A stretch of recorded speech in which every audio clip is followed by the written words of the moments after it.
Hello दोस्तों, आज की कहानी में आपका स्वागत है। तो चलिए फिर आज की कहानी को शुरू कर लेते हैं। कहानी अच्छी लगे तो लाइक कर देना। मेरी बहन विधवा हुई तो माँ और मैं जाकर उसे अपने घर ले आए। मगर अगले ही दिन मेरी बहन के सास ससुर आए और बोले, जब तक 1 महीना पूरा नहीं हो जाता आपकी बेटी हमारे घर रहेगी, फिर बेशक आप इसको ले जाना। मेरी बहन उनके साथ वापस चली गई। मगर अब रोज़ बहन के घर से उसकी नौकरानी फ़ोन करके कि जल्दी से आकर अपनी बहन को ले जाओ, यहाँ पर उस पर बहुत जुल्म हो रहा है। एक दिन मैं तंग आकर बहन को लेने चली गई, मगर यह देखकर मेरी जान निकल गई, क्योंकि वह बहुत कमज़ोर हो गई थी। और फिर रोती हुई जब मेरी बहन ने अपने पेट से कपड़ा हटाया तो मैं मुंबई शहर में अपनी विधवा माँ के साथ रहती थी। मेरी एक छोटी बहन पूनम थी, जो कॉलेज में पढ़ रही थी। हमारा कोई भी भाई नहीं था और पापा की भी मृत्यु कई साल पहले हो गई थी। अब हमारे यहाँ कमाने वाला कोई नहीं था, इसलिए मैं घर का खर्च चलाने के लिए बिरयानी की दुकान बना ली, जो बहुत अच्छे से चल रही थी। मेरी बहन पूनम एमए कर रही थी। मैं दुकान पर दोपहर 1 से रात 10 बजे तक होती थी। आज संडे था, इसलिए काफ़ी भीड़ भी थी। मैं 11 बजे ही फ्री हुई थी। जब मैं घर जा रही थी तो मेरी नज़र अचानक एक लड़की पर पड़ी, जो एक लड़के के साथ बाइक पर बैठी हुई थी। वह लड़का अब बाइक स्टार्ट करके उस लड़की को ले जा चुका था, लेकिन न जाने क्यों मुझे वो लड़की कोई और नहीं बल्कि मेरी बहन पूनम लगी थी। लेकिन मैं सोचने लगी कि मेरी बहन तो ऐसी नहीं है। उसने तो कभी किसी लड़के से दोस्ती तक नहीं की, फिर किसी लड़के के साथ बाइक पर बैठना तो बहुत दूर की बात है। पर मैं घर आई तो मैंने माँ से पता किया कि तो पूनम घर पर नहीं थी। मैंने पूछा कहाँ गई है, तो वह कहने लगी वह अपनी सहेली के घर गई है, कॉलेज के कुछ पेपर्स वगैरह बनाने के लिए। यह सुनकर मैं सोच में पड़ गई और मेरे दिल में एक शक पैदा हो गया कि वह लड़की मेरी बहन ही थी। मगर जब मैंने देखा कि पूनम घर में ही अपने कॉलेज की सहेली टीना के साथ दाखिल हो रही है और उसके हाथ में असाइनमेंट की फ़ाइल भी थी, तो मैंने सोचा कि जिस लड़की को मैंने लड़के के साथ देखा था वह कोई और ही होगी। फिर जब मेरी माँ को बताया कि आज बहुत अच्छी कमाई हुई है, यह सुनकर वह बहुत खुश हुई और मुझे दुआएं देने लगी कि सोनम, ईश्वर तुम्हें और तरक्की और कामयाबी दे। हम तीनों ने मिलकर खाना खाया और फिर थोड़े बहुत काम करके मैं सोने चली गई। क्योंकि मैं बहुत थकी हुई थी, इसलिए रोज़ जल्दी सो जाती थी। आज पैसे मैंने अपनी अलमारी में रख दिए कि इससे घर के लिए सामान ले आऊँगी। यही सब सोचती हुई मैं सो गई। अगले दिन दुकान पर जाने से पहले मैं अपने कमरे में आई, ताकि वापसी पर घर का सामान ले आऊँगी। लेकिन मैं हैरान हुई जब मैंने देखा कि मेरी अलमारी के ड्रॉर में सिर्फ 800 रुपये पड़े हैं, बाकी के रुपए गायब थे। मैं परेशान हो गई और सोच में पड़ गई। काफ़ी तलाश की पर बाकी के पैसे ना मिले। मुझे अच्छी तरह याद था, मैंने कल यहीं के बाकी पैसे रखे थे। फिर बाकी के पैसे कहाँ चले गए थे? पहले ख्याल आया कि माँ से पूछ लूँ, फिर इरादा बदल लिया कि माँ ने तो कभी मेरे ड्रॉर से पैसे नहीं लिए। जब पूनम से पूछा तो उसने ना में सर हिला दिया कि उसको भी इस बारे में कुछ नहीं पता। फिर मैं सिर्फ 800 रुपये लेकर चली गई। वापसी पर सामान लिया और घर आ गई। आज कमाई 4000 की हुई थी। माँ को पैसे नहीं चाहिए थे, इसलिए उन्होंने पैसे लेने से इनकार कर दिया। मैंने वह 4000 अलमारी में उसी जगह रख दिए। मगर अगले दिन जब मैंने अलमारी खोलकर ड्रॉर से पैसे निकालने गई तो वह 4000 भी गायब थे। अब तो ये रोज़ का मामला बन गया था। माँ और पूनम से इस बारे में पूछती तो उन्हें कुछ भी पता ना होता। माँ भी अब परेशान रहने लगी कि पैसे कहाँ गायब हो जाते हैं। मैं अब बहुत परेशान हो चुकी थी, क्योंकि रोज़ रोज़ पैसे गायब होने की वजह से नुकसान भी बहुत हो रहा था। जब मेरी हिम्मत जवाब दे गई तो मुझे एक तरकीब सूझी। मैंने सोचा कि आज मैं सारी रात जागती रहूँगी और वक्त वक्त पर ड्रॉर चेक करती रहूँगी। ऐसे हकीकत पता चल जाएगी। और मैं अपने ऊपर कंबल ओढ़कर लेट गई। कमरे की लाइट बंद थी, सिर्फ नाइट बल्ब जल रहा था। इंतज़ार करते करते काफ़ी देर हो गई। रात 3 बजे के करीब कोई मेरे कमरे में आया। वह मेरे ड्रॉर से पैसे निकालने लगा। उसे लगा कि मैं सो रही हूँ, लेकिन मैं जाग रही थी। वह कोई और नहीं, पूनम थी। मैंने उसे पकड़ लिया था। मेरी बहन को आखिर पैसे की चोरी करने की क्या ज़रूरत आ गई? जब मैंने उससे इस बारे में पूछा तो वो रोने लगी और बताया कि वह अपने कॉलेज के लड़के को प्यार करती है और वह भी उससे बहुत प्यार करता है, मगर वह लड़का गरीब है और थोड़ा बीमार है। अपने इलाज के लिए पैसों की ज़रूरत है उसे, क्योंकि उसका ताल्लुक गरीब खानदान से है, इसलिए उसकी कोई मदद नहीं कर रहा। पूनम उसको इस हाल में तनहा नहीं छोड़ सकती, इसलिए वह चुपके से उसकी मदद करने के लिए रातों को मेरे सोने के बाद ड्रॉर से पैसे चुराकर सचिन को देने लगी थी। वह चाहकर भी मुझे सच्चाई नहीं बता सकती थी, क्योंकि मैं लड़कों के साथ दोस्ती और प्यार मोहब्बत के लिए सख्त खिलाफ थी कि अगर मुझे ये पता चल गया तो कहीं मैं उसका घर से बाहर निकलना ना बंद करवा दूंगी और हो सकता है गुस्से में उसकी कहीं और शादी कर दूंगी। अब मुझे सारा मसला समझ आ गया था। वह उस लड़के से शादी करना चाहती थी। मैंने उसे समझाया कि यह ख्याल वह अपने दिमाग से निकाल दे। वह लड़का गरीब है, माँ नहीं मानेगी और मैं तुम्हारी शादी किसी ऐसे इंसान से नहीं करूँगी जो तुम्हें सब कुछ ना दिला सके। लेकिन पूनम पर मोहब्बत का भूत सवार था। वह मेरे आगे रोने लगी। मैं उसकी आंखों में आंसू नहीं देख सकती थी, इसलिए उसकी बात मान गई। मैं नहीं जानती थी कि मैं अपनी ज़िंदगी की सबसे बड़ी गलती करने जा रही थी। एमए पूरा होने के बाद माँ को पूनम की शादी की फ़िक्र सताने लगी। वह मेरी शादी पहले करना चाहती थी, लेकिन मैंने साफ इनकार कर दिया कि मैं अभी शादी नहीं करूँगी। मैंने माँ से बोल दिया था कि वह पहले पूनम की शादी कर दे। मैं बहुत ज़िद्दी थी। माँ कहने लगी, अगर तुम्हारी नज़र में कोई रिश्ता है तो बताओ। मेरे दिमाग में सचिन का ही ख्याल आया था, जिसे पूजा मोहब्बत करती थी। पूनम की शादी के लिए मैंने लड़कों वालों को घर बुलाया, तो माँ को वह लोग बिल्कुल भी पसंद नहीं आए थे। लड़के की 5 बहनें थीं। वह बहुत घमंडी लग रही थी। इसके अलावा वह लोग नीचे तबके के थे।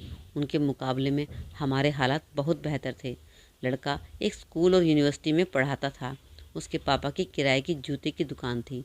माँ ने उनके सामने तो यही कहा था कि कुछ दिन में सोचकर जवाब दूंगी, लेकिन उनके जाने के बाद माँ मुझे कहने लगी थी, पूनम की शादी ऐसे लोगों में नहीं होगी। तुम और अच्छा सा लड़का देखो, जिसकी बहन भाई कम हो और वह अमीर भी हो। माँ का इनकार सुनकर मैंने पूनम को देखा, जो अब आंसू बहाने लगी थी। माँ पूनम से पूछने लगी कि तुम रो क्यों रही हो। यह सुनकर मैं घबरा गई कि कहीं वह सच ना बता दे। फिर शुक्र है पूनम ने खुद ही इस बात संभाल ली और कहा कि माँ, एक वक्त था हम भी गरीब हुआ करते थे, हमारे हालात भी नहीं ठीक नहीं थे। आप ऐसे अल्फाज ना बोलें जिससे ईश्वर नाराज़ हो जाए। उसने हमें दिया है, वह वापस ना ले ले। पूजा की बात माँ के दिल पर लग गई और फिर मेरे समझाने पर माँ मान गई और सचिन के घर वालों को रिश्ते के लिए हाँ कर दी और शादी 1 महीने बाद की तय हो गई। सच कहूँ तो मैं इस शादी से हरगिज खुश नहीं थी। मैं पूनम से बार बार कह रही थी कि सोच लो, लेकिन उसका एक ही जवाब था कि शादी सचिन से ही करनी है। फिर दिन बीत गए। मैं दुकान पर अपनी सोच में गुम थी जब एक लड़का, जो मुझसे उम्र में बड़ा था, मुझे 2 प्लेट बिरयानी के लिए ऑर्डर देने लगा। यह लड़का, जिसका नाम रौनक था, अक्सर मेरी दुकान से बिरयानी लेने आ जाता था और खाने की बहुत तारीफ भी करता था। आज जब मैं उसका ऑर्डर पैक करके दिया तो वह मुझसे पूछने लगा कि क्या आपकी मंगनी वगैरह हो गई है। उसके सवाल पर मैं पहले तो हैरान हुई और फिर जवाब दिया कि मैं अभी सिंगल हूँ। यह सुनकर जाने क्यों उसके चेहरे पर मुस्कुराहट फैल गई और वह पैसे देकर चला गया। अब हम लोग पूनम की शादी की तैयारी कर रहे थे। शादी के दिन करीब आ चुके थे। बहुत मोहब्बत के साथ और दहेज देकर मैंने और माँ ने पूनम की विदाई की थी। उसके जाने के बाद घर में हमेशा उदासी सी महसूस हो रही थी। शादी के 20 दिन बाद जब पूनम घर आई तो उसके चेहरे पर काफ़ी परेशानी थी। जब मैंने उससे परेशानी पूछी तो उसने मुझे पहले कुछ नहीं बताया, लेकिन फिर बाद में कहने लगी, दीदी आप मुझे कुछ पैसे दे दो। सचिन अपना बिजनेस शुरू करना चाहता है, जिसके लिए उसे पैसों की ज़रूरत है। उसकी बात सुनकर मैं खुश हो गई कि चलो अच्छा है, सचिन बिजनेस शुरू कर लेगा ताकि उसके घर के हालात बेहतर हो जाएं। जब मैंने पूनम से साहिल के बिज़नेस की डिटेल पूछी तो उसने कुछ भी नहीं बताया और बोली कि वे अपने किसी दोस्त के साथ बिजनेस शुरू कर रहे हैं। मैंने उनको पैसे दिए और वह घर चली गई। अब इसी तरह रोज़ होने लगा। जब भी वह घर आती परेशान लगती, वह मुझसे पैसे मांगने लगती और कहती कि सचिन ने मांगे हैं अपने बिजनेस के लिए। हर बार ऐसा ही होने लगा था। मुझे ये सब ठीक नहीं लग रहा था। अब तक मुझसे वह 1.5 लाख रुपए ले चुकी थी। बात पैसों की नहीं थी। अगर सचिन मुझसे बात करता तो मैं इससे भी ज़्यादा उसे पैसे दे देती, लेकिन वह मेरी बहन के हाथों संदेश भिजवा रहा था। काफ़ी दिनों से मेरी सचिन से मुलाकात भी नहीं हुई थी। मैं कॉल पर सचिन से बात करना चाहती थी, लेकिन पूनम ने मना कर दिया। कहने लगी कि अगर आप उसे कुछ पूछेंगी तो उसको बुरा लगेगा। इसलिए मैंने सचिन से बात करने का इरादा छोड़ दिया। लेकिन अब मुझे लग रहा था कि सचिन से बात करनी ही चाहिए कि वह कौन सा बिजनेस शुरू कर रहा है और उसे कितने पैसों की ज़रूरत है। मैं यही सब सोच रही थी जब अचानक एक दिन मेरी दुकान पर सचिन आ गया कुछ बात करने के लिए। बाद में वह मुझसे कहने लगा कि पूनम को आपके हाथ का खाना बहुत पसंद है, इसलिए सोचा कि उसके लिए बिरयानी यहाँ से ले आऊँ। उसकी बात सुनकर मैं मुस्कुरा दी और अपनी बहन का हालचाल पूछने के बाद मैंने उससे पूछा, तुम्हारा बिजनेस कैसा चल रहा है? अगर और पैसों की ज़रूरत है तो मैं तुम्हारी मदद कर दूंगी। मेरी बात सुनकर वह हैरत से मुझे देखने लगा। बोला कि मैं तो कोई बिजनेस नहीं करता, आपको तो पता है मैं टीचर हूँ और यूनिवर्सिटी में पढ़ाता हूँ। उसकी बात सुनकर मैं हैरत से उसे देखने लगी। फिर पूछा, क्या तुम कोई बिजनेस शुरू नहीं कर रहे हो? उसने ना में सर हिला दिया, जबकि मैं तो हैरान रह गई। मैंने खाना पैक कर दिया और सचिन लेकर चला गया। मन में मैं परेशान हो गई थी। मुझे लग रहा था कि कुछ न कुछ तो गड़बड़ है। मेरी बहन ज़रूर कोई अनोखा काम कर रही है, जिस तरह से उसने पहले किया था, पैसे चोरी करके सचिन के इलाज पर लगाए थे और पूनम से बात करना बहुत ज़रूरी हो गया था। मैंने सोच लिया था मैं इस बार सख्ती से पेश आऊँगी। मुझे यह बात अब हरगिज़ पसंद नहीं थी कि वह मुझसे झूठ बोलने लगी थी। उस वक्त वह सचिन के लिए पैसे चोरी कर रही थी, मगर इस बार वह मुझसे झूठ बोलकर किसके लिए पैसे ले जा रही थी, मुझे समझ नहीं आया। मैंने सच्चाई जानने के लिए फ़ौरन अगले दिन पूनम को घर बुलाया और उसे सख्ती से पूछा तो वह सर झुकाकर बोली, मेरी ननंद सुमन को पैसे की ज़रूरत थी, उसकी एक दोस्त बीमार है, उसके इलाज के लिए पैसों की ज़रूरत थी। यह सुनकर मैं नरम पड़ गई और फिर उसे समझाया कि तुम झूठ बोलकर पैसे ना लिया करो, सच बोलकर ले लिया करो, मैं तुम्हें कभी इनकार नहीं करूँगी। यह सुनकर वह मुस्कुरा दी। कुछ दिनों बाद पूनम ने अपने ससुराल में मुझे और माँ को दावत पर बुलाया। उसके घर जाकर मुझे बहुत अफसोस हुआ, क्योंकि उसके घर में ढंग से कोई चीज़ ना थी। दीवार पर प्लास्टर उखड़ा हुआ था। यहाँ यहाँ तो वह बहुत गरीबी थी। मैंने सोचा मैं पूनम की मदद कर दिया करूँगी, हर महीने उसे पैसे दे दूँगी ताकि उसका गुज़र अच्छे से हो। लेकिन मैं नहीं जानती थी कि क्या होने वाला था। एक दिन मैं दुकान पर ही थी जब वह लड़का रौनक दुकान पर आया। उसने मुझे अपनी मोहब्बत का इजहार किया और बोला कि वह मेरे घर अपनी फैमिली को भेजना चाहता है ताकि मेरा रिश्ता मांग सके। मैं जाने से क्यों इनकार न कर सकी। मुझे वह लड़का अच्छा लगा था। यूँ उसके घर वाले माँ से और मुझसे मिलने आ गए। रौनक पुलिस में एसपी था और मुझे जैसी मैट्रिक पास बिरयानी बेचने वाली से उसे प्यार हो गया था। हमारा रिश्ता पक्का हो गया और शादी 2 महीने बाद होनी थी। मैं बहुत खुश थी, लेकिन सारी खुशी तब गायब हुई जब यह खबर सुनकर मिली कि सचिन को आखिरी स्टेज पर कैंसर है। मालूम ही तब हुआ जब बचने की कोई चांस भी नहीं था। सचिन के पास तो इलाज के पैसे भी नहीं थे, इसलिए मैंने ही उसके इलाज पर पैसे लगाए थे। अपनी बहन को रोना मुझसे नहीं देखा जाता था। वह मेरे आगे हाथ जोड़ देती थी कि आप ही सचिन को बचा लो, वरना मैं उसके बगैर नहीं जी पाऊंगी। मैं भी आपकी पूरी कोशिश कर रही थी कि किसी तरह सचिन का इलाज हो जाए, मगर हुआ वही जो किस्मत में लिखा था। इलाज के बावजूद वह बच ना पाया और उसकी मृत्यु हो गई। पूनम की शादी को सिर्फ 8 महीने हुए थे और वह विधवा हो गई। सचिन की इस मृत्यु ने हमारे जैसी दुनिया ही बदल दी थी। 3 दिन पूनम बेहोश की हालत में रही थी। मैं और माँ उसे घर ले आए थे, मगर अगले दिन उसके सास ससुर आ गए और बोले जब 1 महीना पूरा नहीं हो जाता पूनम उनके घर में ही रहेगी, वरना उनके खानदान वाले बातें बनाएंगे। खैर, माँ ने पूनम को उनके साथ भेज दिया। अब 1 महीने वो वहीं थी। मैं सोच रही थी कि जैसे ही उसका 1 महीना पूरा हो जाएगा मैं उसे घर ले आऊँगी, लेकिन महीना ख़त्म होने के बावजूद वह घर नहीं आई। वह ज़िद करती थी कि उसे सचिन के घर में ही रहना है। मैं गुस्सा हो गई थी, पर वह बहुत जुनूनी बन गई थी, इसलिए हमने उसके हाल पर छोड़ दिया और सोचा कि जब थोड़ा वक्त और गुजर जाएगा तो मैं उसे घर वापस ले आऊँगी। इसी दौरान मेरी रौनक से शादी की तारीख जो तय हुई थी वह आगे बढ़ा दी गई। एक दिन मैं पूनम के घर उससे मिलने गई तो दंग ही रह गई।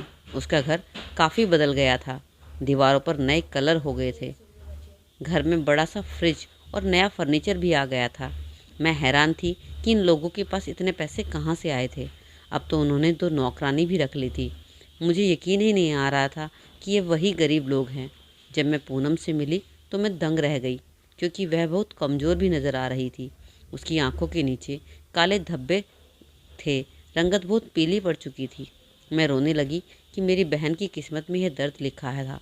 सदमे से वह कितनी बार बीमार हो गई थी। मैंने उससे कहा कि वह मेरे साथ घर चले। पता नहीं उसके ससुराल वाले उसका ख्याल रखते थे या नहीं। मेरी बात सुनकर उसने मेरे साथ जाने से इनकार कर दिया।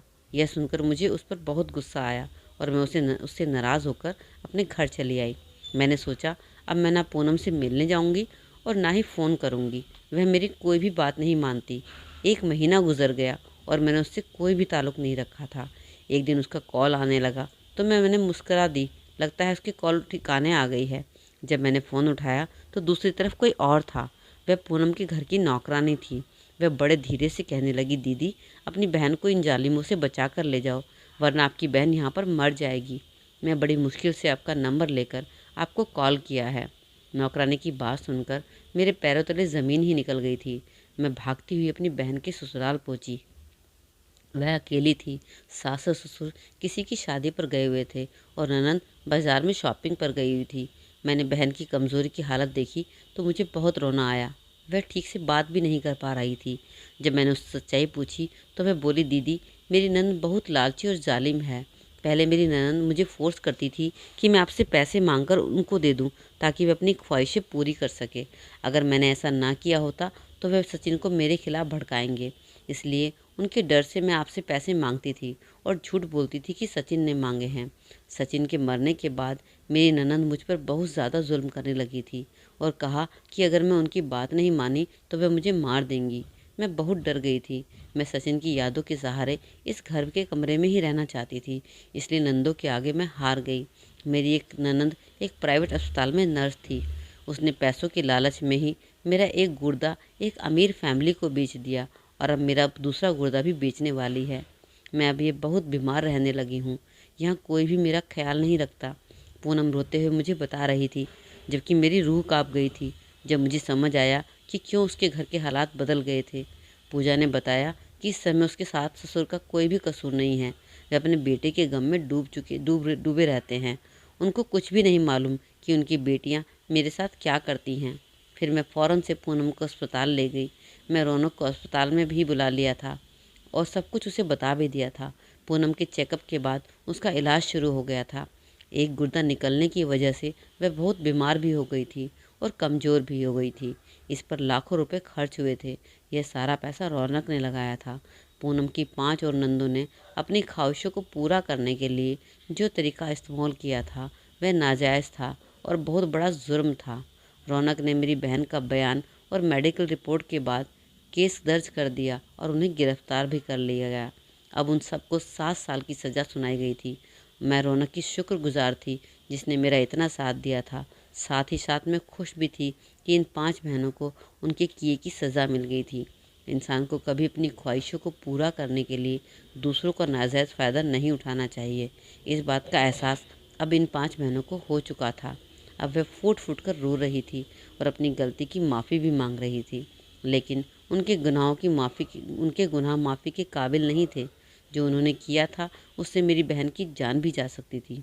मेरी बहन को पूरी तरह ठीक होने में काफ़ी वक्त लग गया था। मैं उसे घर ले आई थी और मेरी शादी रौनक के साथ हो गई और फिर 2 साल बाद मैंने पूनम की शादी रौनक के कज़न से करा दी थी। आज मेरी बहन पूनम अपने घर में खुश